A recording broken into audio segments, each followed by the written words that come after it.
Hey guys, this is Casual with the NerdHammer.net Battle Report, and I have for you round 3 of the Keystone GT, and I am going up against some Varangur. This is the army I've probably played against the most, and I feel pretty comfortable. I know it. I know the list pretty well. And this scenario is called Push It Really Good. And there's three heavy loot markers that you can place during deployment. You can place them in a unit for them to hold it, and it doesn't matter how many. A unit can hold as many as you want them to hold. So in my deployment, if you haven't noticed so far in these battle reports, my whole thought process is I am just going to push the middle and smash face as much as I possibly can, and then use my flyers to flank when I feel the time is right. So that's basically, I mean, it's like such a simple strategy, but that's kind of what I've been doing, and it's been doing okay so far. And my trebs have been doing awesome. I forgot to mention in the last battle report, I killed his mortar, or not mortar, but Gatling gun thing, whatever, like first turn with the trebs. So they've been doing okay so far. Anyway, I got my two martyr units, one with crushing strength. The crushing strength unit is holding all three of the heavy loot markers. I'm fine with that. They can only move 5 inches anyway, so they're going to just push up in the middle, and I'm going to push it and push it really good up the middle. On the right side, I have my Forsaken unit with my Redeemer in behind. He has the Wings of the Honey Maze, of course. My Redemption Knights and my Brotherhood Knights with Pathfinder. Both of my trebs tucked back in. Here is my Forsaken Beast holding down the center of the table, along with my Forsaker facing this direction just in case he wants to go that way. And I have my other Order of Forsaken out here, facing in ways if I want to get tricky with them also. So on his side, let's start at the left. He has the Fallen. The Fallen have all three loot markers on them. And then he has a horde of Bloodsworn, who also gets the benefit of Herja's whatever special thing she does, where they come back on a 4-up, which I absolutely hate.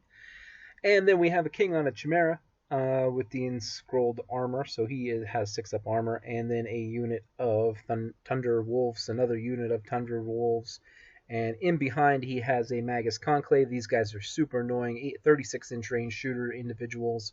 They're pretty tough to deal with. A mounted unit of Sons of Korgon up on the hill.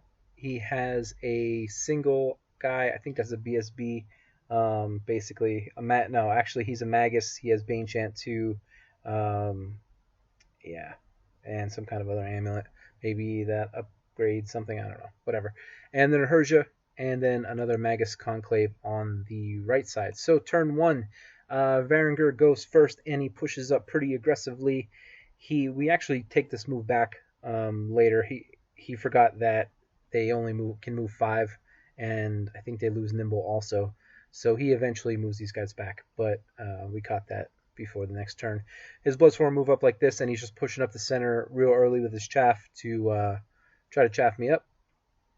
And the same with the Magus Conclave. They do take some shots. 4 wounds to my Treb, but they do not get wavered unbelievably because it only takes a 4 to waver them. So they're good to go. And he gets 3 wounds on my Redemption Knights, which with regen, hopefully I'll get them back. Turn 1, Brotherhood, and let's do some charging and clog up the middle. I mean, Varangur is a punch you in the face type army, and I feel like I play my army that way too. So let's get a fist fight right in the middle and see who pushes the loot counters onto the other side first. So I decided to take my Order of Redemption. I'm kind of sacrificing them, but I'm sacrificing them for the greater good to get me some counter charges. I take my Redeemer up to try to clear the dogs out, and if I don't clear them out, at least they're going to be chaffed up there. I feel pretty good with that. And I'm not sure what to do on this left side. I figure his Forsaken might try to push his tokens on this side of the table. And what I'm thinking is, if the Fallen are out of the fight, maybe I can clean up really nice in the center, like since I have so much muscle here, and then late game get my flyers in and maybe pick up those loot markers if he goes this way. But to at least deny him a little bit so he can't get too far away, I was thinking about putting the Forsaken Beast here on this left side, and I fly my Forsaker in like this to threaten charges. Anything that comes in, he's going to be looking at the flanks. Same with the Redemption Knights. Or the Forsaken Knights. I kind of wanted to bring them over here on his left side, but he can always drop the loop markers at the beginning of his turn, and then he's going to get his full charge range. So I couldn't trust being on this left side and thinking he only has like a 10-inch charge range, because they're nimble and actually pretty fast without the heavy loop markers. So my trip, the only person he could see is the Magus Conclave on the right side, and he's shooting at an individual, so I need a 6 up, and I hit it, and I kill it. Trebs are awesome. Get at me. And in the center here, my Redeemer only does 1 wound to the wolves, and these knights only do 4, and both of them stay, which I'm kind of okay with. I don't feel like that is a bad situation for me. It's going to delay him another turn and hopefully get myself into position. Notice this little space here, which should be 50 mil, enough to fit a Chimera or a king on a Chimera right in there. And turn 2, that's what my opponent does. We just put a white base in there to represent it, and that's a great charge. I never saw that coming a mile away. So that's pretty cool. He goes in there. Unfortunately, I think it's a little quick because I do have counters here, and if I can clean up some of this mess that I have, who knows what can happen. I know he won't be able to take the martyrs down on 1 swing, so it's going to really, really block this middle up, and hopefully I can get some wounds on the king and get him out of there. Herja comes up and does charge my Forsaken Knights. I hate Herja. Oh my god, I hate Herja. She's so good. She's so good for a flying individual at 260 points that gives another unit the ability to come back on a 4-up. That's brutal. So after combat, yeah, the Tundra Wolves do 3 wounds to my Redeemer and waver him on a reroll. So that means he had to roll really good. I mean, so he's at 15, so he had to roll boxcars and then roll a 10. So yeah, that's unfortunate. Over here, 7 wounds to the Forsaken Knights. What the dice giveth, they taketh away. 12, 14, a 7 should pop them. I do have a reroll, but instead they are just there, like so. And 8 wounds to the Martyrs. As you can see, I did regen 1 on my turn off of my Redemption Knights. On this side, okay, this is my turn 2. Doing some counter charging. This took me a little while to figure out how I wanted to position everything, and this is how it kind of worked out. So what I end up doing with my wavered Redeemer, I did not pass my headstrong test, so individual gets a free pivot no matter what, and I back him up his full move of 5 inches, which freed up. But I charged these guys in first into the flank of the Tundra Wolves. Then I did this move that opened up a pathway for my Forsaker to come in on the flank of his king. I do take my Redemption Knights or my Martyrs in. They can slide. I think I slide them over at some point to where this guy is on the counter charge. And over here, I had a nice flank on the Sons of Korgan. I'm going to take it with my flyer, so I fly them in. I'm going to have 18 attacks hitting on 3s, wounding on 3s. I feel like that's a pretty good play.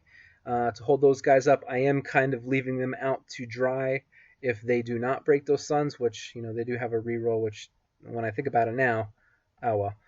But the Bloodsworn are in the back, and I know I'm 98% sure that I'll definitely pop these dogs with 50 attacks from the Martyrs in the flank, so I can reform and deal with that. So the idea here is just to get some wounds on the king and get him out of there. And hopefully, if I can get lucky on these Suns and get them out, that would be absolutely huge. I do fly the other regiment of Forsaken up and over, as we are not playing the Clash of Kings rules or whatever it is, where they completely nerf flyers. And after combat, yeah, I do 11 wounds to the king, and I believe I waver him, and he doesn't have headstrong, so that's going to be pretty nice. Over here, my knights were not able to get through the Sons of Korgan with the reroll. That's a little unfortunate. I'm going to lose them to a rear flank charge from the Bloodsworn, but at least I'll know exactly where the Bloodsworn are going to be, so I can set up some charges in my next turn. And yeah, so that's the way that looks. So on his turn 3, I should say 3, he decides to take the Fallen into the rear. I think these guys these guys, I don't have a picture of it, but they did start facing the other way and drop the loot counter, and these guys picked it up in his turn, which is something I missed. So they decided to go into the martyrs killed the martyrs that killed the dogs. The Sons of Korgan actually passed their headstrong test if they weren't wavered. No, they don't have headstrong, so I just didn't waver them. Can't see how many wounds I have there. It looks like about 5. So they decide to go into the martyr unit that are holding the heavy loot markers, and Herja makes a charge into my Forsaker, and the king backs up a few inches as far as he could go with his waver roll. These dogs turned around and they're hightailing out of there. To threaten, I guess, these Redeemers. He does have one Magus Conclave that's back here, still shooting stuff. I guess he's trying to shoot at my Treb. I'm not 100% sure. So that's the way it's looking there. And after combat, yeah, the Fallen makes short work of the Forsaken, and he does 14 wounds. Bloodsworn really went to work on my Martyr unit. That's okay. They stick because they are Fearless 22, 23 with these guys close. And depending on how he does it, they're actually Fearless 24 with the Forsaken Knights close. So that's pretty cool. I see a token here, but he did like 1 or 2 wounds maybe with Herja. And the Sons of Korgan actually killed the other Martyr unit that had a couple wounds on him, but they definitely went to work. And the Sons of Korgan pick up my heavy loot markers, but my Redemption Knights are primed for a countercharge. Turn 3 Brotherhood. So I do make some counter charges here. The Brotherhood, I decided to take into Herja. I don't know if I can kill her or not. It's a tough call. Instead of countercharging Herja with my Forsaker, I decided to go into the flank of the king who was there. We measured it out, and I was definitely in the flank, which is awesome. That should be enough wounds, hopefully, with 14 attacks hitting on 3s, wounding on 3s? Yeah, 3s or 4s, something like that. Anyway, hopefully I can do enough wounds to take care of him. And my Redemption Knights go into the Sons of Korgan, hopefully to kill them and pick up the loot markers, because they do have, which I think is 5 wounds on them, but can't really tell. So after combat, yep, that's what happens. I do kill the Sons of Korgan, and I pick up all the heavy loot markers. I do a couple wounds to the Blood Sworn here. I'm not sure how many. My Forsaker does go in, and even with the reroll, kills the king on a Chimera, which actually is pretty good rolling, because I think I see 14 on that marker, and the king is like 18, 20. So yeah, I had to roll 6, better than 6 twice, which is better than average, but still, I think stranger things can happen. And Herja is stuck there. I just can never kill her, ever, ever, ever. Looks like turn 3 for him. He takes Herja, who has, I don't know, is that 1 wound? Maybe 1 wound. I think she charges the flank of the Redemption Knights here to hold them up. There was a little bit more than corner to corner there, so he was perfectly fine to do that. And over here, yeah, the Bloodsworn go back into the Mars and finally kill him. Look at the Bloodsworn, only have 5 on him, and they face this direction. As you see, at some point I flew my Redeemer back here just to threaten anything that could happen on that side. Turn 4 Brotherhood. I take my Forsaken Beast into the Bloodsworn. I'm going to try to buy myself a little time here because Herja's kind of being a pain in the ass. And I decide that I want to charge the Redemption Knights up here on those wolves. This gives me a really nice opportunity to get out of the middle and get my wound count or my heavy loot counters on his side of the table. And that's when I also take my Forsaker and my Redeemer into the Fallen, and I think I end up wavering the Fallen in this turn. Let me see, how many wounds he has there. I think they get wavered. I do kill the dogs, then reform my Redemption Knights back into the combat to take care of anything that I possibly can take care of there. 2 more wounds on the Bloodsworn. They go back into my Forsaken Beast, and I believe Herja goes into the Brotherhood Knights here. Turn 5 Brotherhood. So we're doing some counter charges. I get the Knights in, and the Forsaken Beast, I just have him turned around so that he could fit without punching my Steam Tank in the face. And the Bloodsworn are up to 20 wounds. I don't know if this is the turn that I pop them or not. It may be, but I'm not 100% sure. Herja wait, Herja went into the Redemption Knights. She's trying to kill these guys so that I can drop my loot marker. But I believe this is, I think this is my turn. Maybe this is after combat. I backed off. Yeah, God, I'm a little sloppy here. I'm not sure. I think these guys go back in. I think this is after my turn. But that's the way it's looking. So his 5. Here we go. His 5. He ends up taking Herja into the Redemption Knights and killing them unbelievably. And I drop 3 loot markers right there. That is brutal. When I went into these Bloodsworn, I did kill them, and of course I roll, and they come back to life, and look at they're down to 12 wounds because I rolled the absolute highest that I possibly could do to reduce his wounds, and they decide to countercharge into my Knights of the Brotherhood. This turn was just so brutal. The night with turn 5 with the Bloodsworn coming back, that was absolutely devastating because they had 3 loot markers, and what can I do? Although when they don't actually ever die, so the loot markers don't actually ever drop, that type of thing. So he's going to come back into the Knights. It's a lot of attacks. I'm probably going to lose the Knights there. They do have 12 wounds, and their characteristic, their nerve is, let me think, 22, 24. So I got to do a lot of wounds to them to actually get them to pop again and drop the counter. So this is just, it's not looking good. Not looking good at all. And yeah, after combat, he does pop my Brotherhood Knights. And the Fallen, who I happened to, did I waver them at one point? I think I wavered them at one point on a roll that they probably should have died. Or they weren't, no. I needed to roll anything better than a 3 to waver them or pop them, and I rolled a 3. So they're able to charge my Redeemer back. They actually killed the Redeemer, and now I'm down to basically my Trebs and these 2 guys, and I'm a sad puppy right at the moment.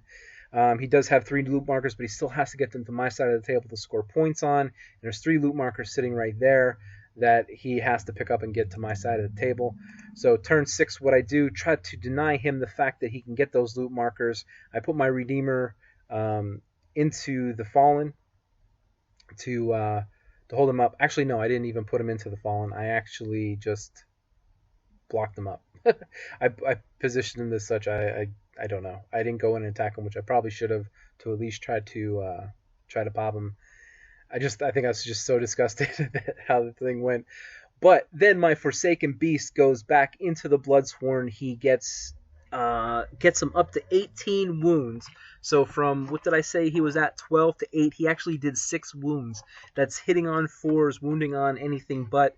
And the Forsaken Beast champion comes through, knocks the Bloodsworn out. They cannot come back to life. They drop all 3 loot counters. They go to my Forsaken Beast, and he is standing in the middle of the board like a champion.